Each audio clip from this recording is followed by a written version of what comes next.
Hello again, Year 10. We're now up to our fourth video in our Smart Dance acronym, which of course is helping us remember all the different principles of safe dance practice.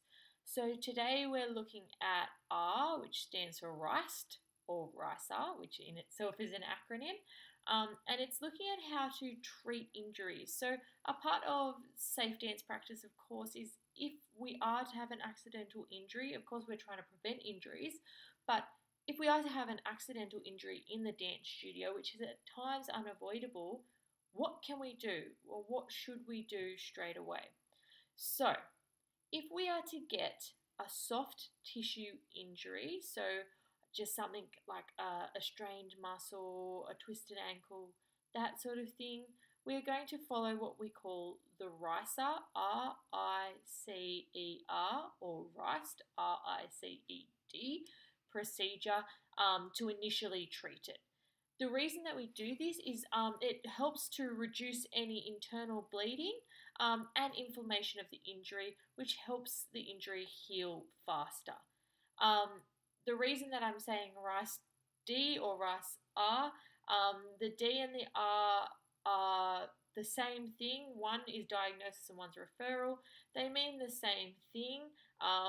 So today we're just going to call it RICE D with a D, but no, at times it can be known as RICE E.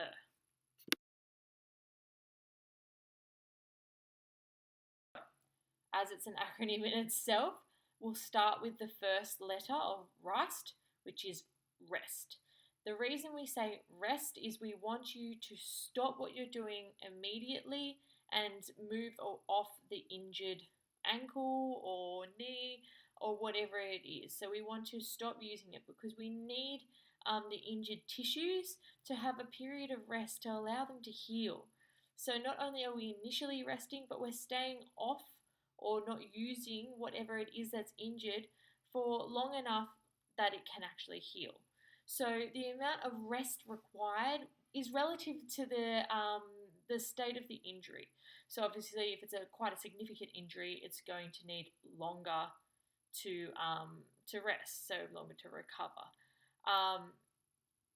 The best idea is obviously to consult a physician if it is kind of one of those more serious kind of injuries, because they will tell you what you can and can't do and some suitable activities that you could do whilst you are recovering.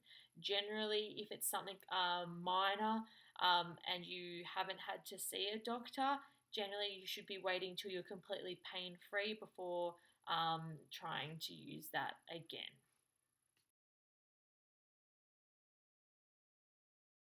So the second component of the RICER acronym is ICE. Now there has been some current research arguing how successful or effective ICE is on injuries, especially soft tissue injuries, but until we have really distinct evidence that it is not helpful or even harmful, of course we're going to keep doing it whilst it's still seen to be helpful. So the reason that we put ICE on an injury is that the immediate application of the cold constricts the blood vessels and kind of stops the blood all rushing, so the bleeding to that area underneath the skin, of course, and therefore the swelling. Okay, if the wound is open, as gross as that is, therefore there's bleeding, etc., of course we're not going to apply ICE. That requires a whole different type of first aid. So we're just talking about things like twisted ankles and those sort of things.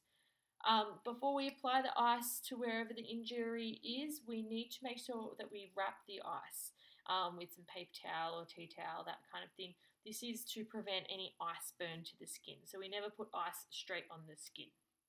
What we're doing is we're applying the ice pack to the injured area for about 15 to 20 minutes every 2 hours for about the first 2 days, and then after that every 3 hours or so.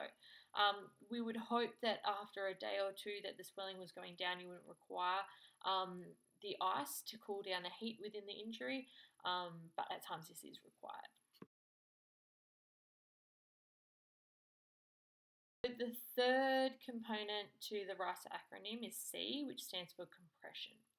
So we're talking about the idea of adding some compression to the injured site to assist with the removal of any excess fluid. So we're trying to apply a moderately firm bandage, not too tight, just to help control this swelling. And when we are applying it, we're going from below the injury up towards the heart. So if it's on the arm, we're doing it below the injury up towards the heart. The reason is that's helping with the circulation of the blood throughout the body. We can't have the bandage too tight because the dancer or the injured person still needs blood flow to help heal the injury. So the compression is just helping the body move and circulate that blood around to help heal the injury. So compression is quite important. So the fourth part, the E, is elevation. So we've applied ice and we've added the compression, and now we need to elevate it. So the injured body part needs to be elevated above the heart to help with drainage. So that's the drainage of the fluid and that sort of thing. So that will mean sometimes a person will need to be laying down or have the injured part of their body lifted. Generally, this is just helping to, again, just keep that circulation, move the swelling away from the injury, and it stops having some of the pressure and therefore kind of alleviates some of the pain in regards to the injury. Last one is D, which stands for diagnosis. So in the case of RICE-R, the R is referral. Both are talking about seeking treatment from a health professional. So whether this be a doctor or a physio, it's making sure that if you have sustained an injury that you're getting the correct help, because a healthcare professional will be able to advise you on the correct rehabilitation of the injury to make sure that its area is re-strengthened and it's not just going to happen again or become a chronic thing that happens all the time. So we need to make sure that we are consulting and listening to our healthcare professionals and making sure that we are kind of rehabilitating the injury to the best of our abilities. And then that kind of allows for us to dance longer and stronger. So injury treatment has been a little bit death by acronym, but I have one more for you, and it's the things to avoid, to stay away from when you are recovering from a soft tissue injury. So I'm going to put them up here as I kind of go along. Again, handy little acronym. They want us to avoid harm. So no heat, alcohol, running around or massage whilst our injury is healing. So the reason that they're saying no heat, well, we're applying ice to the injury, so why would we apply heat? Because applying heat would then cause the blood to go to the injury, and when we've done a soft tissue injury, we kind of want to help remove it. So that's why we're saying no heat. Now the second one is alcohol, and you should not be having alcohol anyway, but the reason we say no alcohol is because it causes more blood flow, and we've already got enough blood flow as it is when we're injured, so we're trying to slow that down. Running around basically means don't move around, don't do anything. We've just told you to rest at the start of the RICE acronym, so please don't then go and do more activity on it once you're already injured. And the final one is massage. So when you have initially done a soft tissue injury, we say avoid massage. The reason being is the body is trying to heal all the muscles, and if you start massaging, you're going to break some of the body's attempts to kind of re-heal the injured muscle. So no massage while you're recovering. So the harm principle tells us what to not do, and the RICE acronym tells us what to do. So for your task today, what I'm going to do is I'm going to ask you to have a few little practice scenarios. So the teacher will have some bandages and you are going to be in pairs or threes, and imagine that one of your classmates has had a bit of a stack in class, and maybe they've done their ankle or their knee or their wrist or their elbow, and you're going to apply the RICA procedures correctly to each other. That includes, of course, using the compression,